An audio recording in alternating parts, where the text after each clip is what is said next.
اینها روش‌های سنتی گره زدن هستند که از قدیم دست به دست شده. آخریشون تقریباً داره از یادها میره. 1. گره بستن هیزم، از دو طرف کمی بکش تا سفت بشه. 2. گره دسته کردن با نی کاه برای سبزیجات. یه تکه کاه دورش چند دور میپیچی، بعد سرش رو از اینجا رد میکنی و طرف دیگر رو کمی میکشی تا ثابت بشه. 3. گره برای گرفتن چیزهای دوردست. میگن ژوگلیانگ اینو آموزش داده. سر مربوط به وسیله رو بند میکنی داخل حلقه.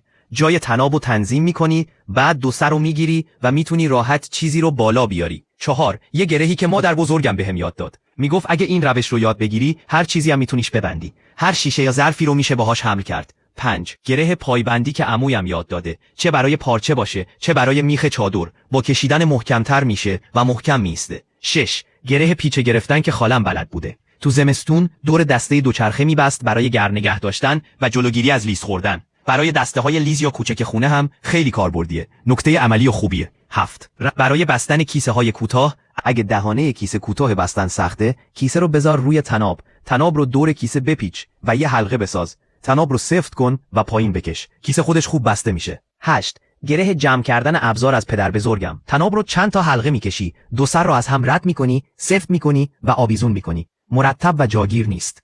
9. گره فرار اضطراری از پیرعمویم. یه بار با این گره از آتش فرار کرده. سر گرد رو محکم میکنن، از حلقه یو شکل رد میکنن، میخ رو فرو میکنن و محکم میبندن تا بتونی با خیال راحت پایین بیای. 10. گره جادویی از خالم. خیلی راحت باز میشه. با یک کشیدن همه چی باز میشه. 11. گره پله‌ای تنابی از عمویم. تکنیک کهن، قبلا برای کوهنوردی استفاده میشد. حالا خالم ازش برای کارهای تزئینی استفاده میکنه.